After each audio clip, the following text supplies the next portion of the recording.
I just did an entire intro and did not put me on here. Are you? How does this happen? Oh, it happens. Don't sweat it. Oh my goodness. Yeah, sorry guys. I don't know if I should do the Voila. whole Poof. intro again. I do have a lot of housekeeping to do, so I kind of have to. Todd, can you sit for just a second? You got it. Oh my goodness, guys. Welcome to the Gateway Podcast, broadcast live from United Public Radio 107.7 FM, New Orleans. I'm your host, C.L. Thomas. Tonight we're joined by fellow host and author, EVP Explorations, Todd Bates.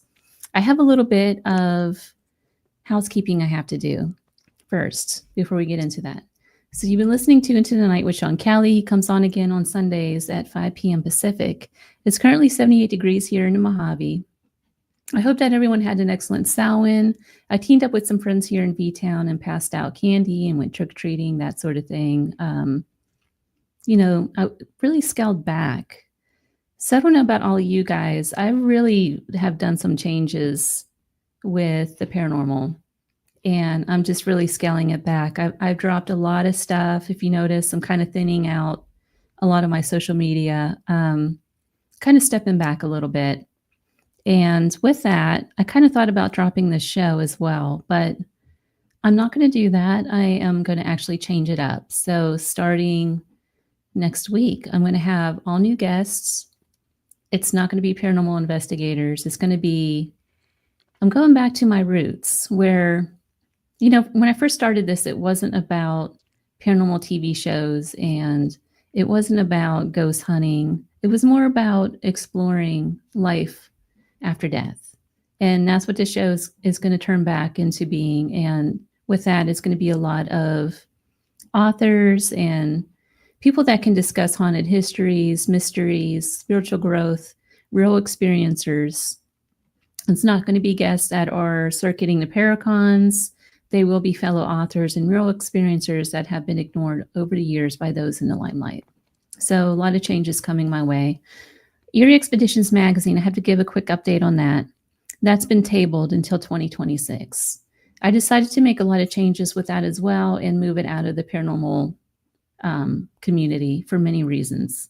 It's going to focus more on haunted histories, mysteries, and dark travels. And also, I'm going to be working with a few people from Travel Channel on that, not for TV. It's going to be strictly travel, and it's going to be no more paranormal investigation in it or hotspots or anything like that. So stay tuned. With that said, Todd Bates, he's a good friend. Welcome back to the show. He is from The Haunted Voice. We're talking about his new work, The Haunted Voice, Life After. This is more of an inner reflection of his journey down the paranormal road. Todd, I'm really excited to have you on the show. Oh, it's great to be back. Thanks, CL. Holy cow. Your intro. I'm glad you repeated that. That needed to be said. That was well said. Thank you for that. Thank you. Thank you for coming back. Yeah. Yeah, this community needs a ton of work. I've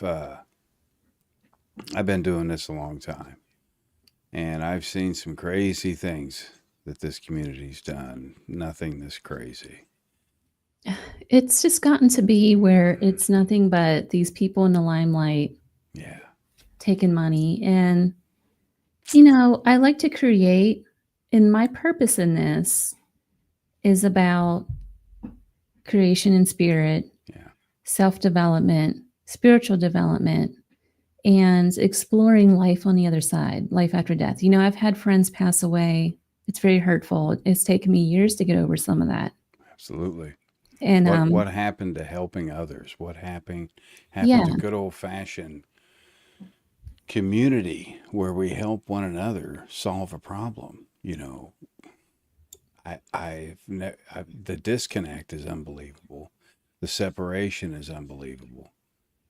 And maybe some of those groups will stay far enough in that group where they just won't matter.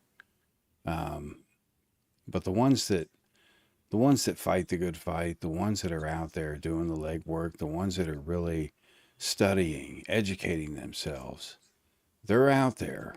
It's almost as if they're hiding right now until the bullets die down. I Yeah. don't blame them. Well, it's like you try to start anything and you get kicked in the face for it because Oh, somebody gets jeez. jealous. It's crazy.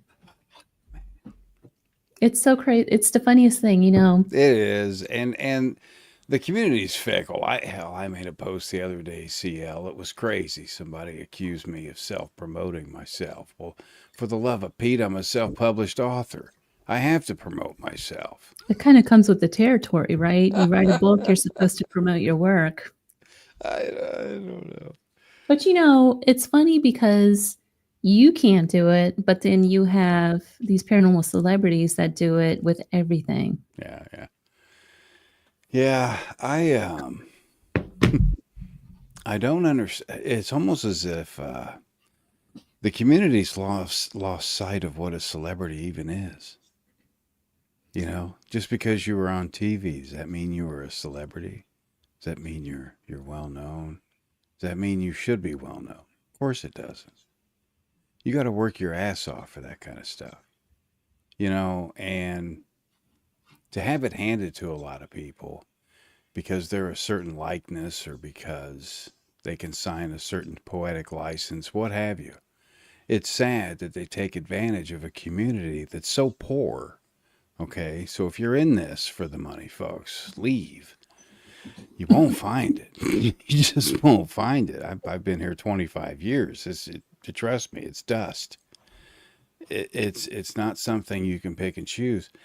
What I've seen this community do is tear itself to pieces using social media, using bullying, The mocking bullying. others And just for sharing their evidence.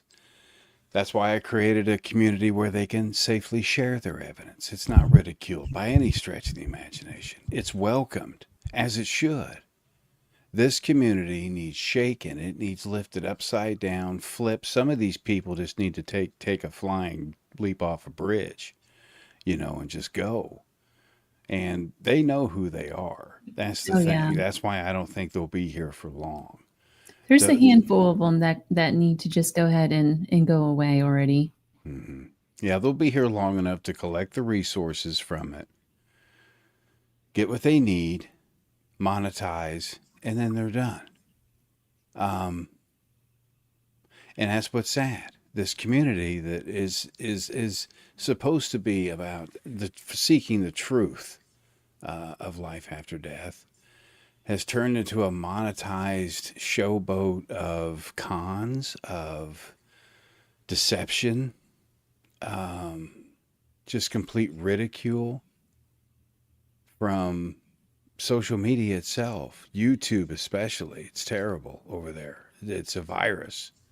And that's not how it is. And it's gotten to the point where, you know, the students over there that go through the free courses I have, they're so confused, CL, because I have a live chat system where they can ask me questions when I'm working on the site. And a lot of them come in so confused on the difference between EVP and ITC.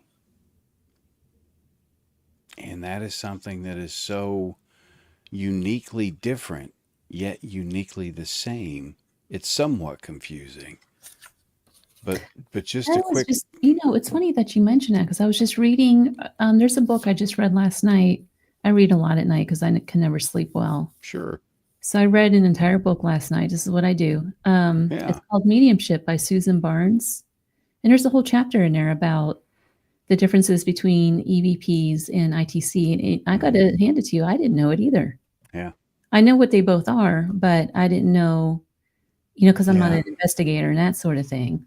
I guess I just never looked EVP at that. EVP came first. Okay. It truly came first. Back in the 50s, that was discovered by Frederick Jurgensen, basically. He had captured a voice on his reel to reel recorder while recording bird songs. He was a film producer. Recording some bird songs, he captured a voice on there that just happened to be his own mother. Uh, so that's where it was born. EVP was born, electronic voice phenomenon. ITC came about later on, the late 60s, 70s, when television came about. Different radio signals came about, shortwave and such. And they would use those kinds of signals to, and it was ideally invented to, discovered to communicate with aliens, not necessarily spirits from the other side. But they seem to have come through. And what popularized it, of course, other than television, was in the mid 2000s, a Radio Shack hack is what it was called, came about. And this revolutionized the paranormal community, this Radio Shack hack. What it entails is a system that has several different radio bands on there, AM, FM, and it scans them at different speeds. And supposedly a spirit will come through on one of those bands. They would come through saying a fragmented piece of information or a full sentence even. We don't know if they ride the signals in or how it works without white noise. It's strange. But that's ITC, Instrumental Trans Communication. Anything using AM, FM bands, televisions, different recorders, different types of photography as well. A lot of that comes with ITC.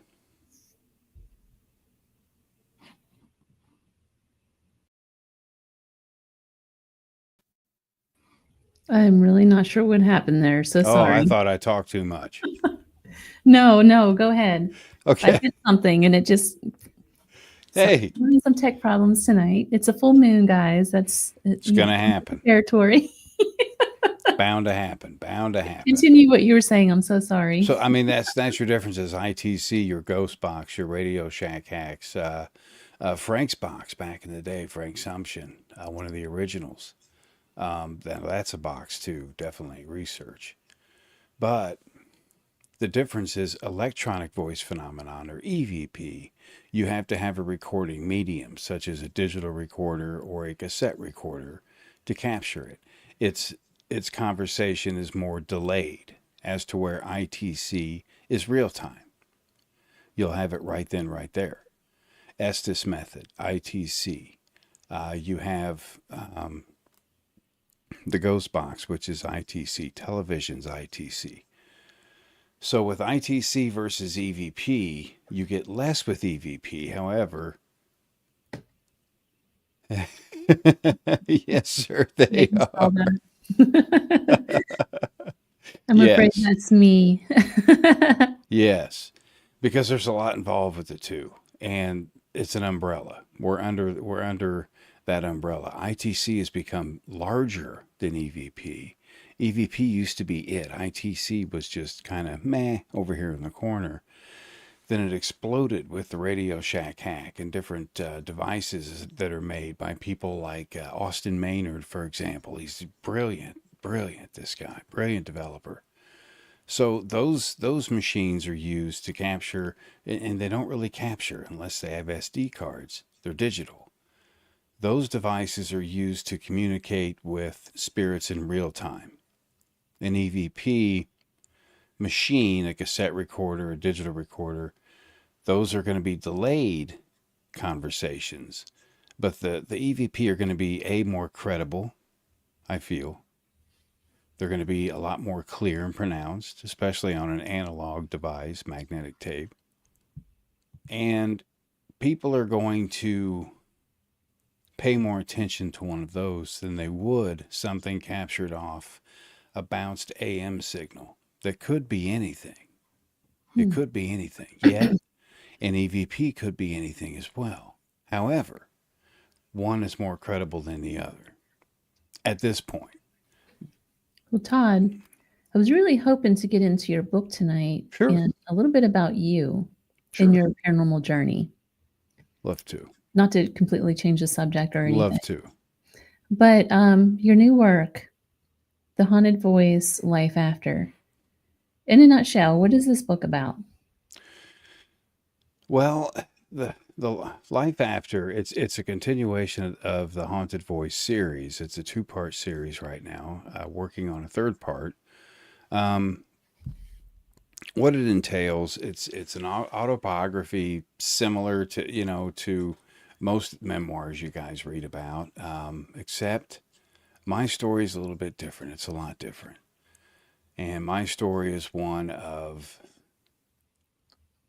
becoming at your lowest. Just think of yourself at your lowest point and building yourself up. And I'd kept this within myself for I don't know how many years. And with a lot of therapy, they convinced me to write this book. Right. And it's just, I didn't just want one book because things changed so much. My life has changed. The paranormal has changed, which it does have a lot of paranormal in it as well. But the book itself is a story of an individual that overcame their lowest point, fought through it, tooth and nail, and came out a lot sharper, a lot more in tune with their spiritual self, a lot more in tune with the spiritual world, as to where the first book was about, of course, my life in prison that I spent. The second book goes into more detail about that, is what people wanted. They got that. A lot more detail with that. From working corrections and then finding myself behind bars. That transition in itself and being alone, that amount of time in there, I spent 18 months in prison. It was terrible. And to be isolated in corrections, I was trained to get out of the electronic cells. So they had to put me under lock and key. And Did you actually do that? Did you get out? I have, yeah. Wow. Oh, I've popped out of cells several times. The electric ones. There's two ways. But, since I had that knowledge, they had to put me under what's called the Folger Adams key, which is a huge, you're in there. You're not getting out. And when you're in a place like that, you have nothing but time. Time doesn't exist anymore. Like we would think, oh, I get to go home in a half hour. Well, try to put 18 months on a clock. You can't do it. So you have to piece it out or you're going to go insane. And I thought I was. I thought I was genuinely going insane while sitting in the cell. I began to hear things, hear people talking, and they were real close to me. It was clear as a bell. And I didn't know what to think of it. I was skeptic. I didn't believe in any of this stuff. But I kept hearing it, and they were little voices, and they weren't telling me to do bad things. They weren't saying anything. They were incomplete messages. Every single one of them were usually incomplete messages. Now, personally, I thought I was going insane within those walls. So I talked to the doctor there at the prison, and they had put me on a medication for schizophrenia. I'm not schizophrenic, CO, by any stretch of the imagination. Bipolar, yes. Schizophrenic, no. But that's in the end what happened is they prescribed the medicine. I took the medicine. I don't hear them anymore. They go away. And to this day, they continue to go away because I'm on a medicine very similar to what I was taking back then. And that helps me with impulsive episodes from the bipolar disorder. But it also, what I've learned, completely clouds my mind. And that's something that I'm trying to develop past so I can get through to the spirit world again like I used to before I took this medication. Now that the medication's there, I'm finding the results aren't, if that makes any sense. Mm-hmm. Yeah. Now, do you think those voices, do you think they were from spirit or were they from... So they were from spirit? I definitely think so. Now, back then I had no clue. Now I know they are. And I've been in denial about that for so long. Close-minded to it, if you would. I have enough going on. I don't need to hear other people's problems. So I just kind of... So it's and being on that medication, which I'm supposed to take that the rest of my life, of course. Is that going to continuously filter them out? Are they going to find a way through? I mean, they haven't. I haven't heard those, and it's not your schizophrenia is cured. No, it's I'm not schizophrenic. So that's the irony of it. It could I'm very not well hearing be just the voices, but what is it? medication. It could be the medication just kind of doesn't let your brain go into that vibrational, or maybe Hmm. it's harder for you to reach that vibrational state Yeah, to connect with spirit. Is that possible? I think that's very possible. Almost as if it's a side effect on how it numbs whatever whatever I used to produce in the past, whatever, if it was a dopamine, whatever you want to call it, prior to an EVP session, I would open the session with a prayer, with some kind of homage, something, and I would connect. I would almost feel myself like a seatbelt. Okay, I'm in there. Let's ask some questions. Let's have some conversations. Now it doesn't feel that connection is there. I feel it's more distant than what it used to be. And it's a higher dose of the medication. And I feel that's the big problem. So I've got to learn somehow mentally to get past that and reconnect with the spirit world like I used to. And I feel my results are going to reflect that. Sherry and I have been out several times. Now, we did capture a few great ones, but mostly no. I would say our evidence faltered because of it, and it Have could be you because of my mind. have you ever tried like hemisync or binaural beats? I've heard of them. I've heard of them, and I've used binaural beats in the past, and they are very good. And that may be something to kind of tune this out and tune this back in, because something is blocking something somewhere. I'm not claiming to be psychic. I'm not saying I see the future or anything like that, folks. Just saying that, I heard things in the past that were quite audible. They were not like anything in any way, shape, or form like an EVP capture. They were clear as you and I talking, but they were fragmented. And, again, I thought I was losing my mind. The medication clouded it. And I feel that my investigations have suffered because of that. And a lot of that that you'll read in the book, the struggles through there, hearing the voices and things in the cell, it sets you on a path, CL. Being in there by yourself for that period of time, you have to kind of rip your insides out, clean them, and put them back in. You have plenty of time to do that, but you have to do that in sections. You can't just like a Band-Aid. So I kind of rebooted like a computer while I was in there. And my thought process, because as soon as I started hearing those voices and then didn't hear them any longer, I had that interest. Okay, I'm going to continue. I'm going to figure out why I'm hearing this, why this is going on. I want to find out about the spirit world. That's why when I got out of prison, immediately got into a ghost tour. And that's, the story continues with how that EVP capture spiraled me for even further and motivated me even further. But it's been a constant battle, and it's going to continue to be a constant battle. This is no easy field to get into. This Mm-mm. is nothing like you see on television. No, it's not. It is hard work. It is discipline. It is patience. It is education if you want to do this correctly.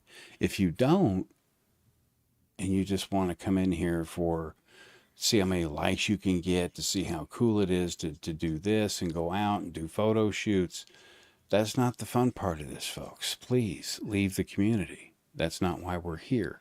We're here to solve that mystery of life after death. plain and simple. That's why we're here. In your book, you mentioned capturing an EVP that says you're not alone. In what ways has your work with spirit communication helped you understand that you're never truly isolated coming out of being incarcerated for that period of time? Yeah, that's a great question. That's an amazing question. And when you're in there for that amount of time, like I said, you're in that cell by yourself. You have no one. You can't pick up the phone and send a text message and say, "Hey, how are you doing?" You begin to really get into your head. Now, when you're in there, all kinds of crazy things can happen. Tulpas, you name it. You can create your own kind of haunting, if you will. Did you do that? Absolutely. I stayed in my head for months debunking what was around me. And I became obsessed with saying, that's water dripping. That's a fan kicking on. That's a light buzz. And I became obsessed with doing that. And in doing that, I didn't know this at the time, I do now. But I've pretty much educated myself to every natural sound that's around me because you can hear a pin drop in those places. So when I'm analyzing an EVP now, that's a rock. That's a stomach growl. That's a bird. That's a pig. That's a dog. That's a dog in the distance. That's a car that won't turn over. All of these sounds that I heard in all that time sitting there, CL, they're embedded. And I can pick through false positives like crazy. And there's a lot of them these days. So many of them. Because people aren't doing something, one simple thing. It's this easy. You ask a question. Even after you ask your question, what is your name? You're waiting, and in between that time, you have silence, about 5 seconds or so. And you hear a sound, maybe a car door shut outside. You want to verbally note that. Note car door. No matter where it is in the recording, note that, because you're going to go back, you're going to analyze, you're going to hear, whoa, did you hear that door slam? Holy cow. And you're going to think the place is haunted, and it's not. It was the car door from the neighbor 3 doors, 3 houses down. Be aware of your surroundings and note them so you don't make that mistake later. That's the biggest thing I see.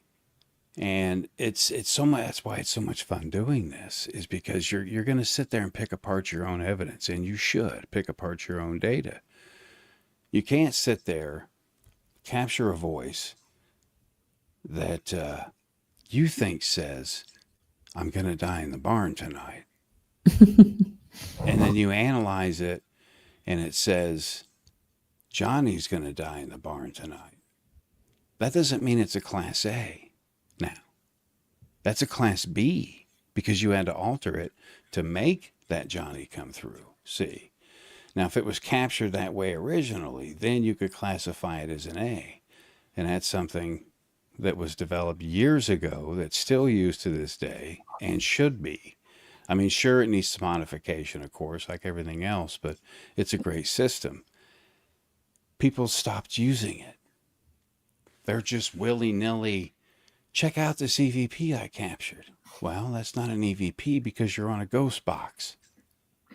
See, so they're mixing, and that's a bad place to be. It's one or the other at the moment until we can figure it out. Now, you've got some great people out there making some strides. Ron and Lourdes, they're doing it with TDSE, with white noise. It's pushing the boundaries of communication. Are we having to have machines to communicate, or is it just consciousness? Is that all we need, is simple common sense and pure consciousness to communicate with the other side? Or do we need these machines? It can go either way. That's an interesting question. You emphasize in your work that EVP is fundamentally about listening. Has listening to the dead taught you to be a better listener to the living and to yourself? Yes. That's a great question. It has. I feel it has. I feel, in all honesty, I feel I'm a better listener than I am a communicator in all forms. Um, I've learned patience. I've learned the discipline. I've learned to go with the flow. And I've heard over the years a lot. So really nothing shocks me anymore. So I feel that it's made me a better listener, more in tune listener, one that pays attention, not one that just, uh-huh, uh-huh, uh-huh. Somebody that's actually paying attention and listening so I can reciprocate and give you my opinion, you see.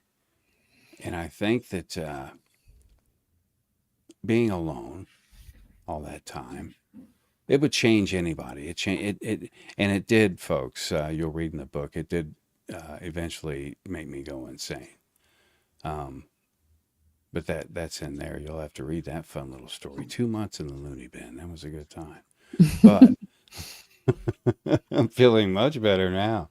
No, but it was an experience, and having an experience like that, I think, changed me in a way spiritually, because I was raised Catholic, confused Catholic, very confused Catholic, because I wanted to steer this way, but yet couldn't. And I kind of broke free from that when I turned 18 and explored different types of things. I didn't know where to go, so I just found a personal relationship with a higher power. So That works for me. are you recovering Catholic? That's Yes. what that spiritualists will say. Yes. I am a recovering Catholic. Big time. So that leads me to this question. So obviously you've done a lot of work within yourself, communicating on the other side. In a way, you were kind of offered a path to forgiveness. And it's funny that this comes up because there's a guy I had a conflict with about 6 years ago. And we had another email altercation recently when he sent me a bunch of soliciting emails for money, believe it or not. Can't seem to get off his soliciting for money emails. But anyway, that's the first thing he did was he brought up something that happened 6 years ago. It's like, when do you let that go? So for you, you were offered a path of forgiveness. Does that help you kind of had more empathy for others and forgiveness and kind of like better understanding? And how does that play with communicating to the other side? Oh, that's a good question. It does. What it does, what it did for me, it's beyond humbling, and it's really hard to explain to you folks how it is being alone, locked up for something you had no choice. You're there, but yet you don't have to be there, but you're there for a reason. So I accepted it. And acceptance being the biggest part of what I've learned and what helps me in the paranormal community as well with my investigations is acceptance, for one, that I'm not going to get something every time. I've accepted that. And you need to accept that. Respect. I laid there and, thought about so many scenarios when it came to our realm and the spirit realm, and the power that the spirit realm would have over our realm, and the respect that I must have for that. If I was going to cross that line, that I was thinking in my head as a skeptic, okay, Todd, you're about to cross this line. If you go there, you can't come back. You can't unbelieve. You can't unsee. So once I cross that line, which that's where the acceptance, respect, common sense took me there, because I couldn't explain why I was hearing those things. And I couldn't explain why I captured that EVP of a horse. So by having all of these imprinted in me, I guess, if you would, by just being there alone, I'm a better person because of that. And, people are going to change. This community is going to change. But life after death is always going to be there. It's always going to be there. And that is my motivation.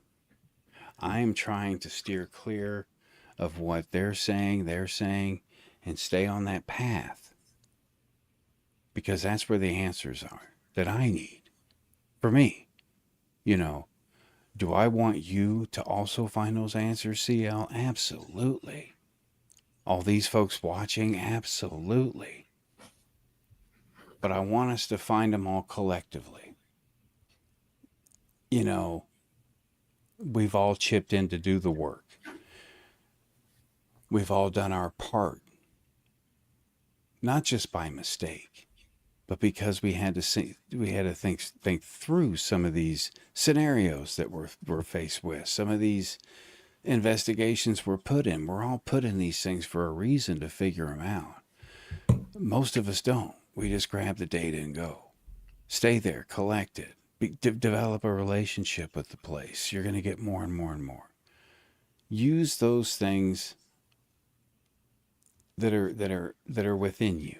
You're born with them. Common sense, intuition. Use your brain.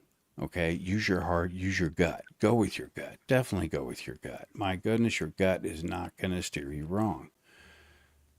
Go with those simple pieces of equipment that you bring with you, and you're just fine. You're going to be just fine in this field. It's when you step into the mainstream part, that's the fast lane, folks. Okay? That's the fringe. Stay out of the I had fast someone lane. tell me recently, stay out of that fringe. Mm-hmm. Have you ever heard of Napoleon Hill? He wrote the 2 books. Here comes my nerdy side again, because I love to read so much. It's Outwitting the Devil and Think and Grow Rich. 2 famous books back in I believe the 50s that he wrote those. But both of them are about like connecting with your sixth sense. Mm-hmm.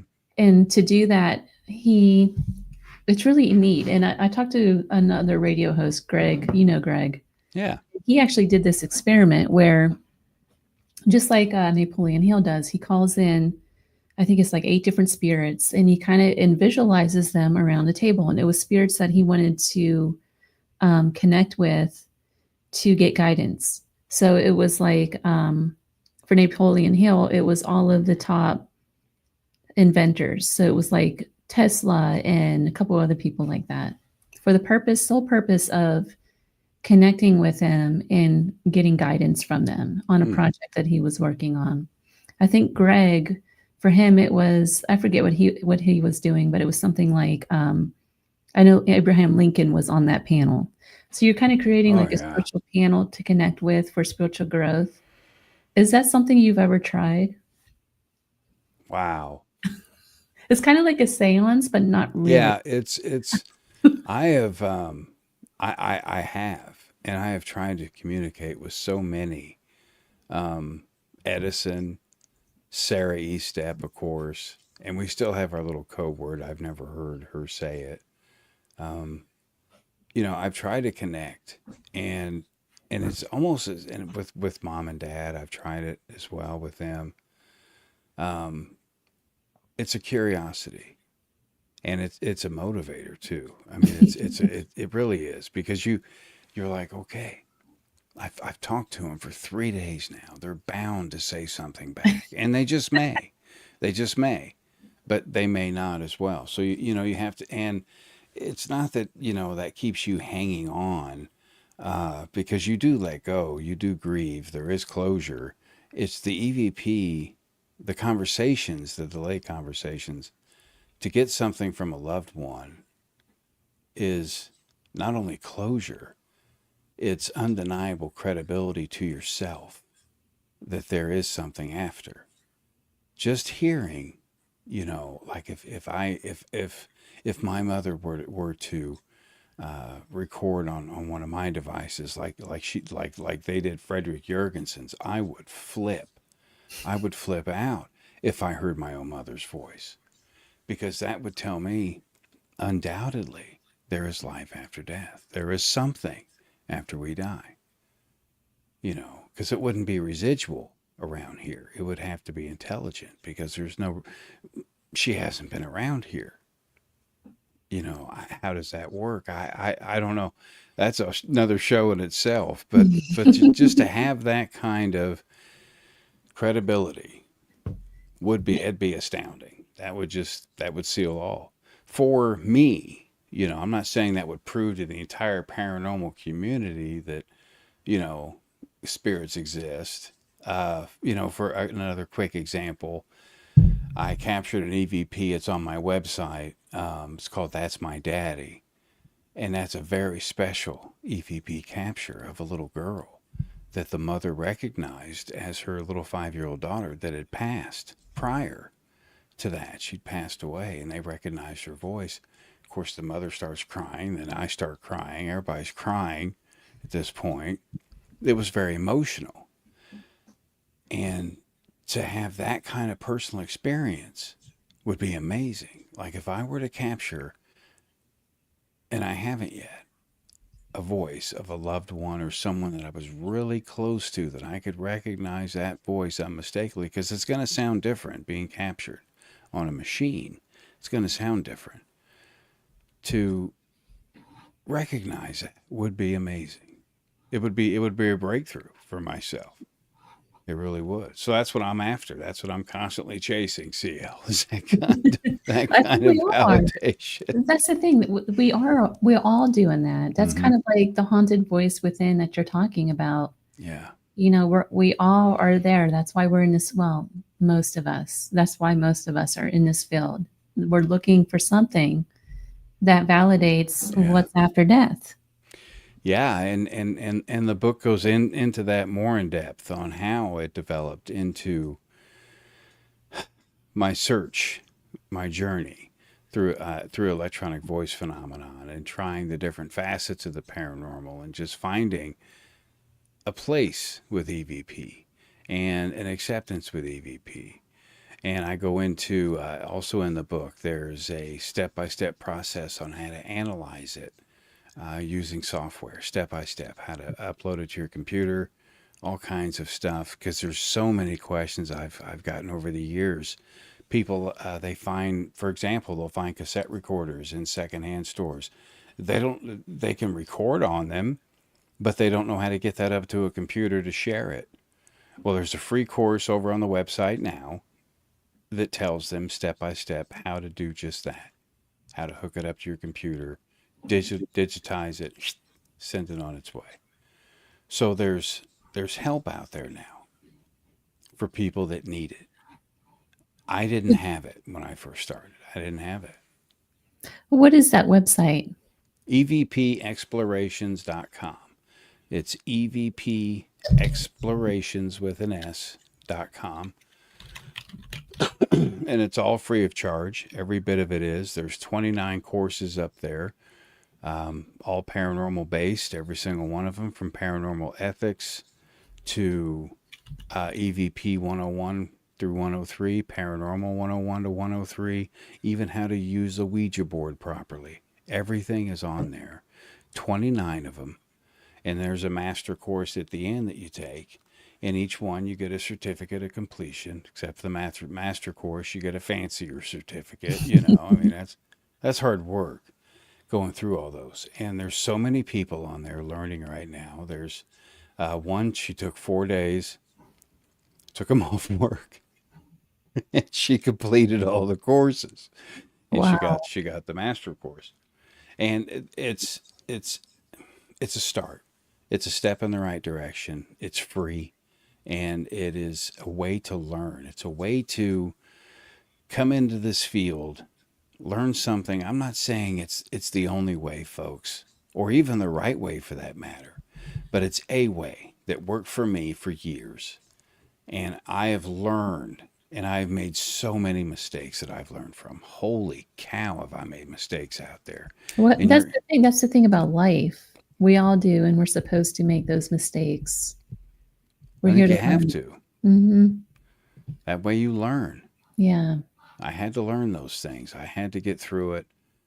And I put all that into courses and they're broken down pretty well, pretty simple to follow. They're all text-based, self-paced courses. So, I mean, have fun with them, abuse them. They're sponsored by Broadhead Manor. They, my God, love those people. They, it got so bad, CL, the platform quit. We couldn't take any more. It maxed out, so they paid for the increase. So now we can accept more people. I thought that was pretty cool. That was pretty cool. But I mean, it's a labor of love, the whole thing. The whole thing is just, it's fun. It's needed, I feel, right now, especially with the community, the way it's in. It's a safe place. It's something safe out there where there's no ridicule, no bullying, nothing like that, no drama. I don't deal with drama. I don't play that game. I have one more question for you before we can wrap this up tonight. Sure. You dedicated your book to your wife, Sherry, whom you talk about a lot. And you called her your true light. As someone who has spent years chasing lights and shadows and voices in the dark, what have you learned about the light we carry within ourselves and share with others? Oh, my goodness. That's an amazing question. If there is any light in my life, it is that woman. She's been through hell. Both her and I have been through hell. And when you're going through different relationships, and I've been through plenty, and you find that right person, your soulmate, if you will. It was almost instantaneous. And I'm 52 years old. I was in my late 40s at the time when I met her. But I was an older guy, so this wasn't no smitten kind of thing. This was a kapow, almost as if our chords connected again, and there we are. Because we've been a pair ever since. We don't argue much. We're in sync with each other. And that to me was my true light. And I've seen a lot of darkness. And I was in a dark place when I had met Sherry, and she had pulled me out of that darkness. It was an incredible ride. She just pulled me right out of there. And I'm thankful and grateful, to her for the rest of my life. And then some. Absolutely. Well, Todd, thank you so much for being a guest tonight. I just really appreciate what you do, and I have a lot of respect because you are truly one of those that I would say is a hero, and that's out there making a difference in the lives of others. There's so many people out there who are betraying themselves, especially in this field, as heroines, and they're just flat out not. They are terrible people. I hate to say that, but they're terrible people. They're out there for self-gain. They have a platform, so they're taking whatever they can from people. And, there's two kinds of people in this world, and it's givers and takers. Yeah. This is a field where right now we have too many takers, unfortunately. Yes. Everyone is out to take what they can. And you're not. You're kind of like a light. You have a lot of integrity, and you're just doing everything for the right reason. And I just really respect and honor you for that. Thank you, CL. Thank you. That means a lot. Thank you. One more time, where can people, I have the website up here. It's sure. EVPExplorations.com. That's the website you can go to. EVPExplorations.com. It's got everything you need right there on the website. Todd, thank you so much. You bet. Thanks, CL. You've been listening to the Gateway Podcast, broadcast from the edge of the Mojave where the strange slips through the cracks. Live from United Public Radio Network, 107.7 FM New Orleans. My guest tonight was Todd Bates with his new work. And I'm sorry about the mishaps earlier in the show. So if you've missed the first half or you missed the show entirely because of the 10-minute delay, catch me again on YouTube, on my YouTube channel, and you'll be able to watch the entire show. Next week, I have Michelle DeRochers from Canada is going to join me, and I forget what the topic is going to be about. But she's joining me next week, so stay tuned for that. Until next time.